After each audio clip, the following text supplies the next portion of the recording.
IELTS Listening, version 18134. You will hear a number of different recordings, and you will have to answer questions on what you hear. There will be time for you to read the instructions and questions, and you will have a chance to check your work. All the recordings will be played once only. The test is in 4 sections. Write all your answers in the listening question booklet. At the end of the test, you will be given 10 minutes to transfer your answers to an answer sheet. Now turn to section 1 on page 2 of your question booklet.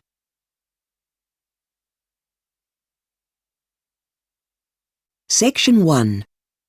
You will hear a telephone conversation between a woman called Susan, who is looking for accommodation to rent, and a real estate agent. First, you have some time to look at questions 1 to 3 on page 2.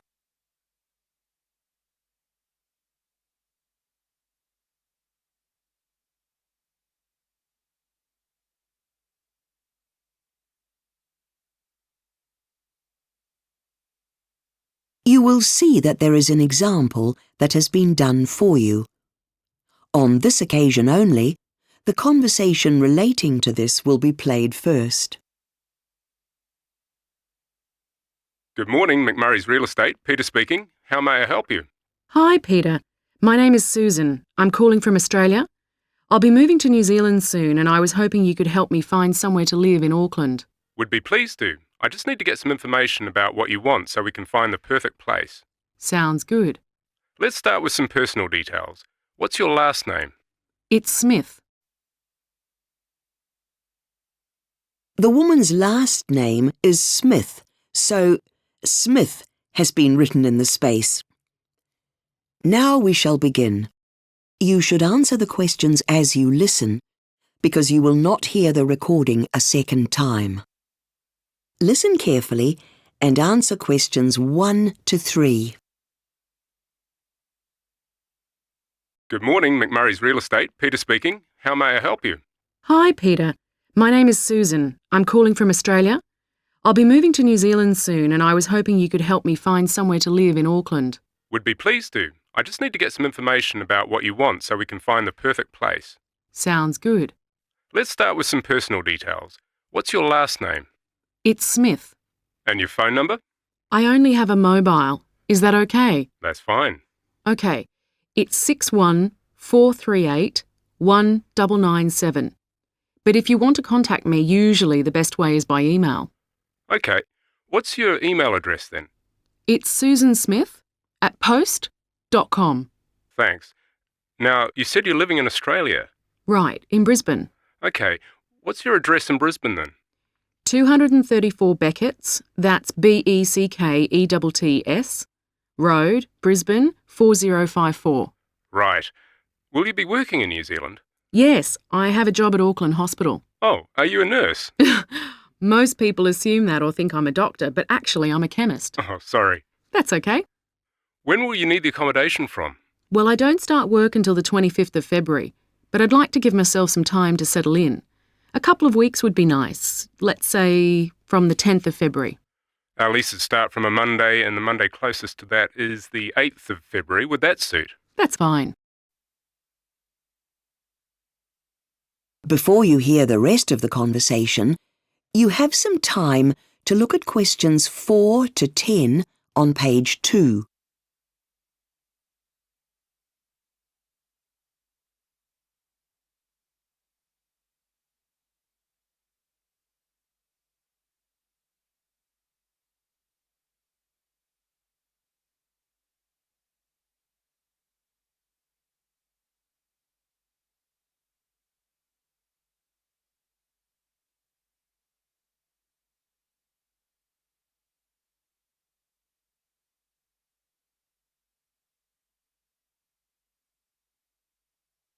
Now listen and answer questions 4 to 10.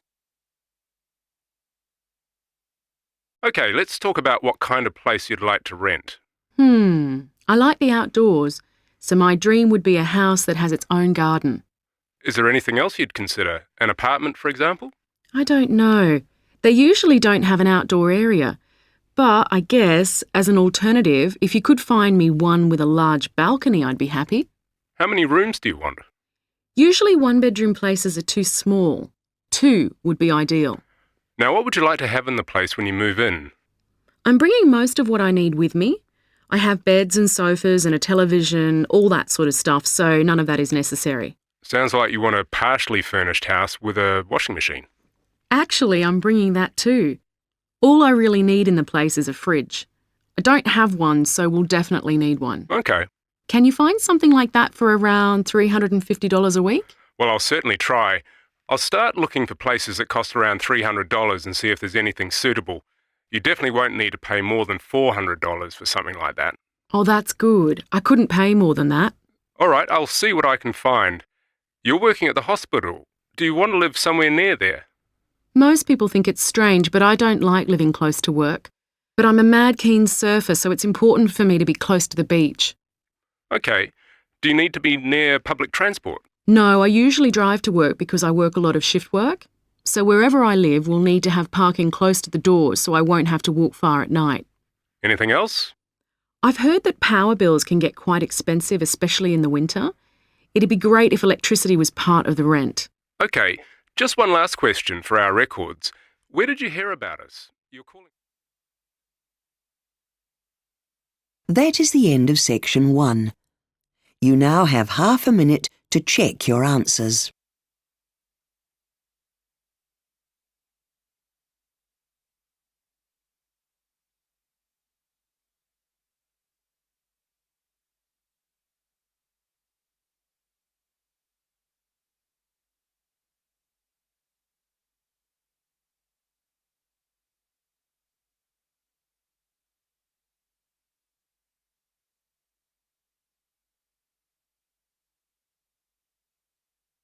Now turn to section 2 on page 3.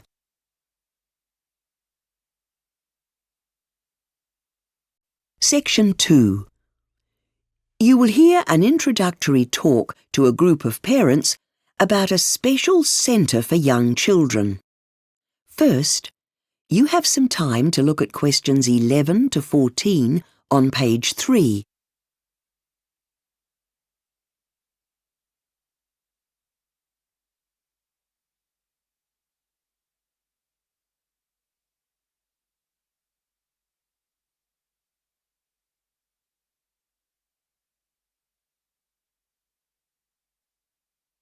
Now listen carefully and answer questions 11 to 14. Good evening, everyone, and welcome to the Preschool Family Centre. It's really good to see so many parents here, and I hope this talk will help you to find out more about what we do here and how the centre works, so you can decide if this sounds the right sort of place for your child. OK, so first of all, what is the Preschool Family Centre? Well, basically, it's a childhood education centre for children from 3 months up to 5 years old. But we're different from a lot of other organisations for preschool children.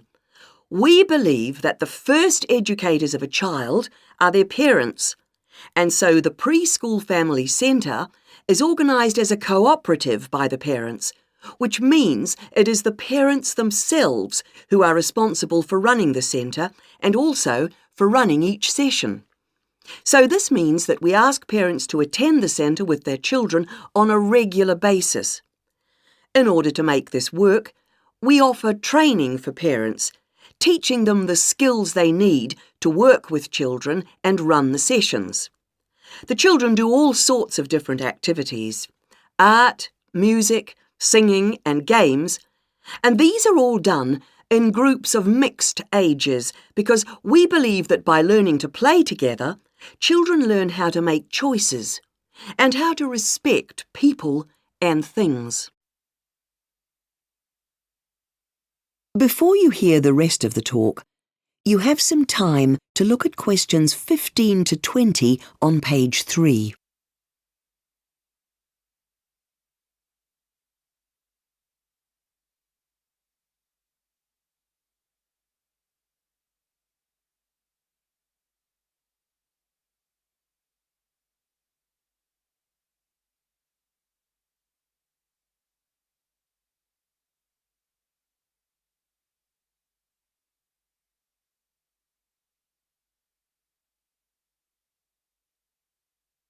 Now, listen and answer questions 15 to 20.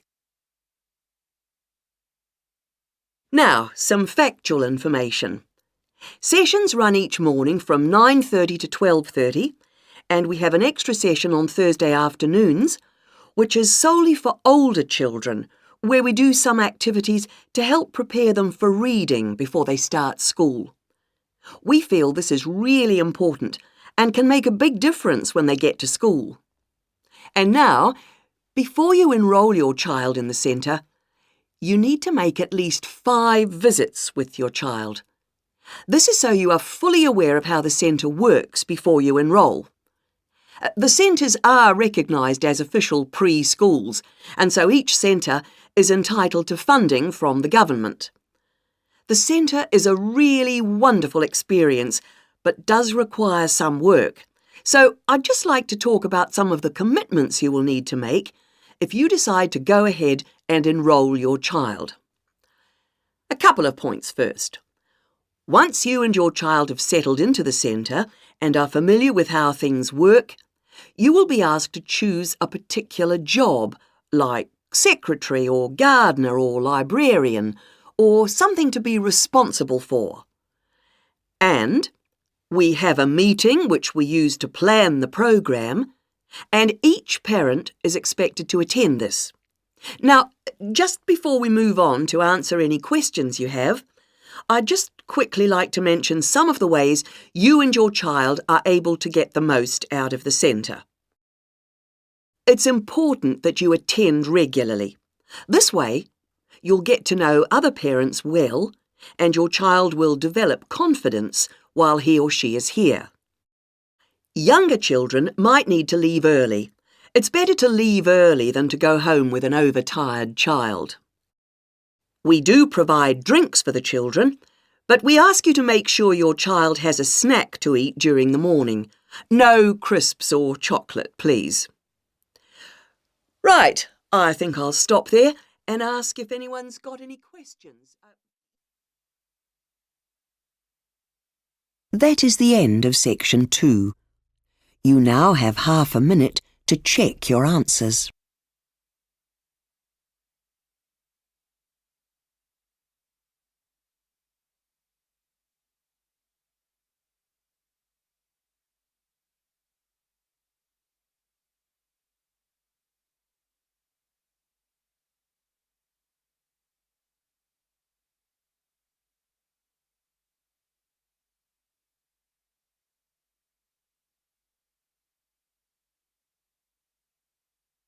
Now turn to section 3 on page 4.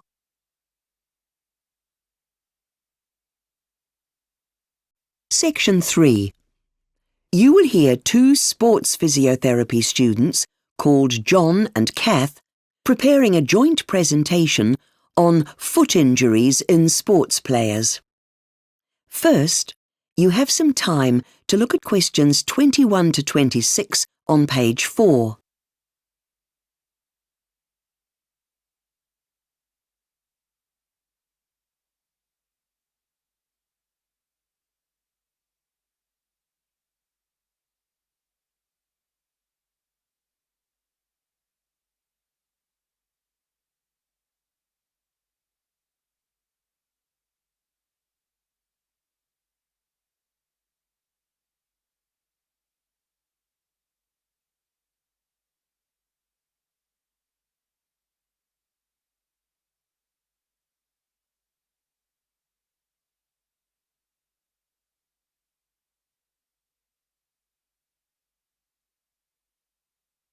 Now listen carefully and answer questions 21 to 26. I've had a look at your draft presentation plan and compared it with mine, Kath, and we seem to have the same basic structure. We've both included the same 3 main sections, that's the anatomy of the foot, the injuries and the treatment, and we've organised our presentations in the same way. But the types of sports we've chosen to illustrate the possible injuries aren't the same. I'll deal with the anatomy bit. I've got notes and a handout on that from Professor Gilligan's lecture. Oh, I was hoping to do that. I've downloaded some useful stuff. I do think we should limit this section, though. We don't want to spend much time on anatomy when the main focus is on the treatment. That's true, but in the last section, maybe the two of us could show how some of these therapies actually work. I could be the patient and you could do the treatment. Good idea, because it's hard to find pictures as injuries are mostly internal. It would be good to hear some first-hand accounts from injured athletes too. Yeah, but we don't have time. No. Should we then discuss different types of heel injury? It's worth pointing out that these vary enormously in how bad they are. It might be just a pulled muscle, or a bone injury which needs surgery. Sometimes only an expert can tell the difference. Excellent. I'll do the slides on that. Leave that one to me. Now, what about causes of heel injuries? Well, it's easy enough to list them. Overuse, improper footwear. Yes, incorrect running style? They're all relevant, but for simplicity, let's just pick one cause. Say, stuff about changing your training habits suddenly. You mean like suddenly doing a lot of mountain training? Yes, that's a good idea. And there was research on that in the latest edition of Physio Journal, wasn't there? Professor Gilligan recommended it to us. Great. You can leave the bit on stretching techniques to me. I really like all that stuff. So, what's going to be your approach there? Well, I'll summarise all the various techniques with visual support, and then I'll make the point that the stretching should be carefully managed. Obviously, you have to be careful not to overstretch and to stretch only when your muscles are warmed up.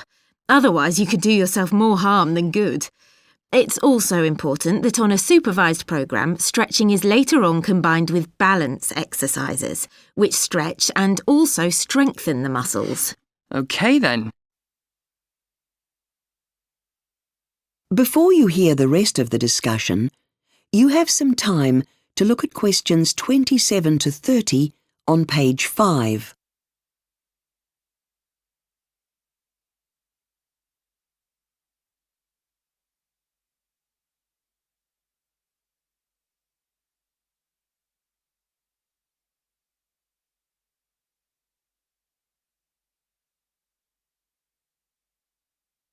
Now listen and answer questions 27 to 30. It's always useful to have some information on case studies at the end, in case we're short of material. Did you manage to find anything? Yes, a female runner in her 30s talking about her treatment for a swollen heel. Initially, she rested the injury. This did help to reduce the swelling, although it was still a little bit uncomfortable. Then she applied an ice pack to the injury twice a day. Did that work? Well, she persisted with this treatment for the first month, but decided it wasn't helping. After this period, she was shown how to use deep tissue massage techniques and was surprised at how much freedom of movement this created in her foot. Wasn't she having ultrasound treatment? Yes, she was having sessions at the hospital, but she remained unconvinced about its value. She felt the same about the balancing exercises she was prescribed. OK, that's interesting. I looked at the aftercare programme of a male sprinter who was allowed to do some sports activity as part of his rehabilitation. After 4 months of treatment, he did some light running on grass, wearing shoes that gave plenty of support to his injured heel. So it didn't hurt? Well, he found the heel was sore afterwards, and the same happened with some jumping exercises he was asked to try. Did he go to the gym and use weights? Yes, after a few weeks. And if he used light weights, he could train without pain. He also tried cycling and found this beneficial, as his foot was not making contact with the ground. He expected a similar result with swimming, but found the repetitive kicking motion was actually aggravating the injury. Well, both these case studies have value. That is the end of section 3. You now have half a minute to check your answers.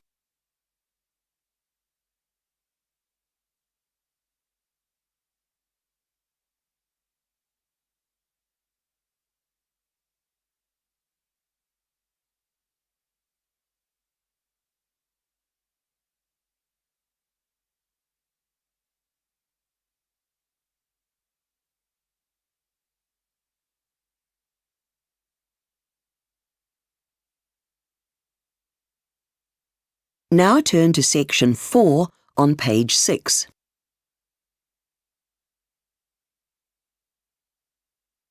Section 4. You will hear part of a lecture on the ways that supermarkets use layout to increase sales.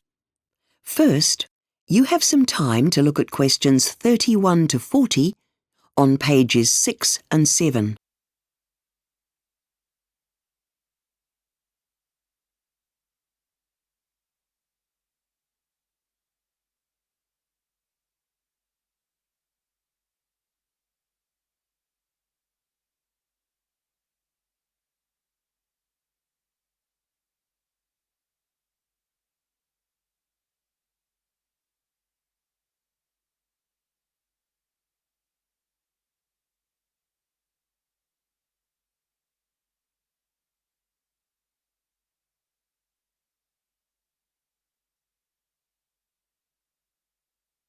Now listen carefully and answer questions 31 to 40. We've been looking at marketing techniques which influence buying decisions. Some of these techniques are related to the way the products are presented in the store. For supermarkets, the store layout is not as random as it seems. Decisions have to be made about the arrangement of the aisles where the customers walk, and the shelves and so on where the products are displayed. The most common layout pattern is the grid layout, where parallel aisles are arranged in a rectangular pattern. Supermarkets like this layout as it allows them to utilise floor space efficiently by providing the greatest amount of display space proportionate to aisle space. Also, this layout helps to manage traffic flow as it encourages people to all walk in one direction. The main weaknesses of the grid layout are the monotony of rows of aisles and the fact that it is easier for customers to rush through the supermarket without lingering. Another layout pattern used by supermarkets is known as the freeform. Here, displays and aisles are arranged in a random pattern. The good thing about this layout is that customers tend to spend more time in the store as they wander about looking for different products. Its main weakness is the inefficient use of space, which means it is less cost-effective. Then we have the boutique layout, where everything is organised around a food specialty, such as the bakery. The advantage of this layout is that it divides parts of the store into smaller areas, which may be distinguished by changes in flooring or displays. A further advantage is that this style of layout is attractive to shoppers. Space, however, is not used economically, and it is therefore expensive.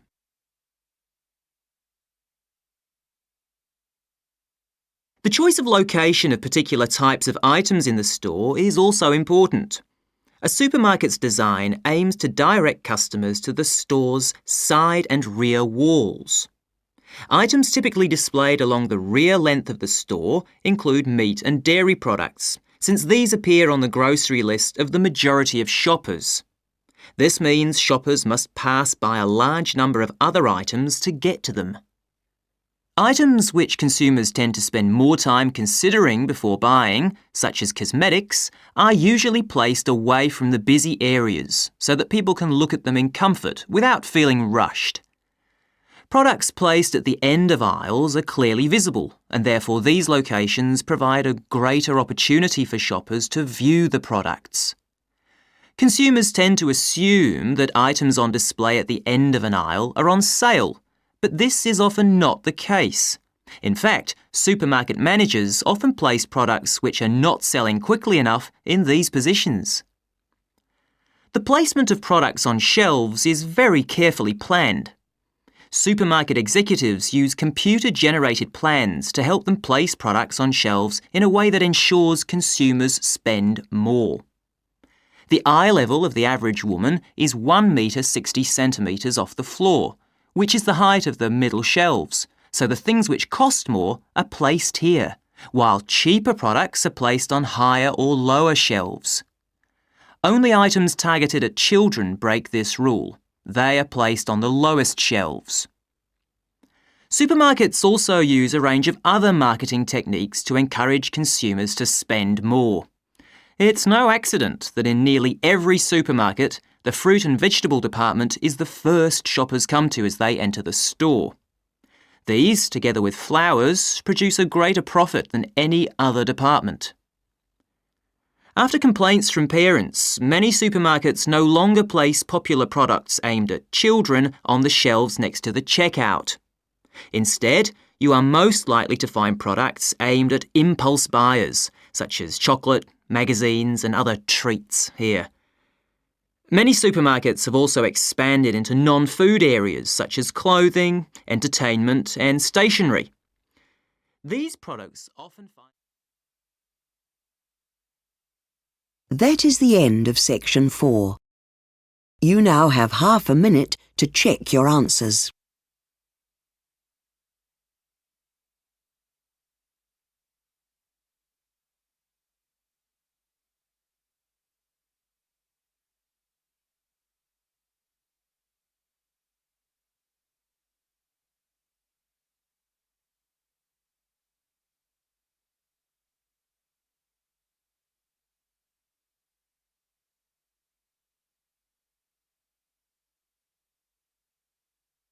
That is the end of the listening test.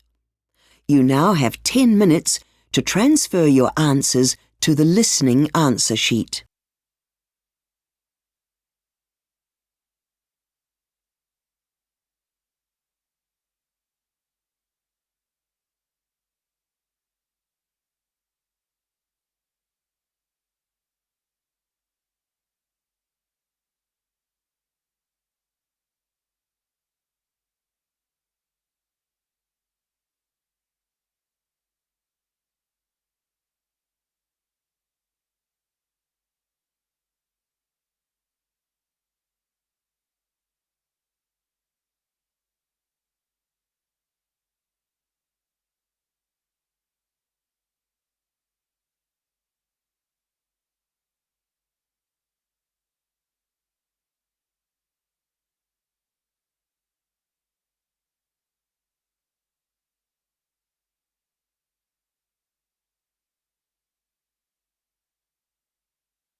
You have 2 minutes left.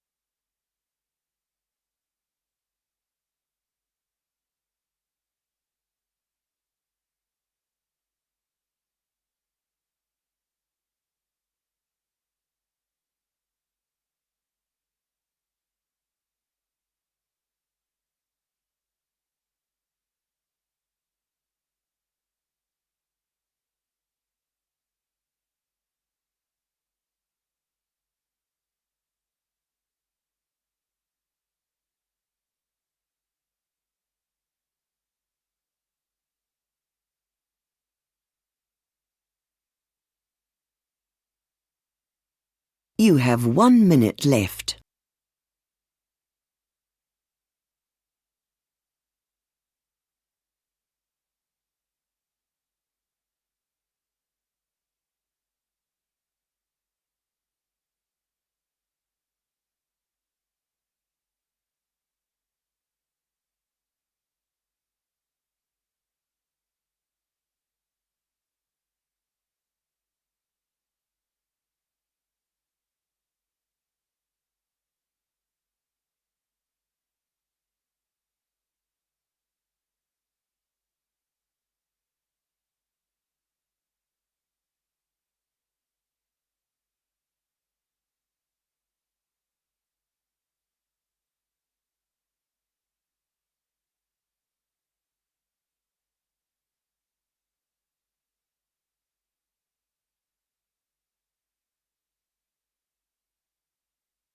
Please stop writing and wait for your question booklet to be collected.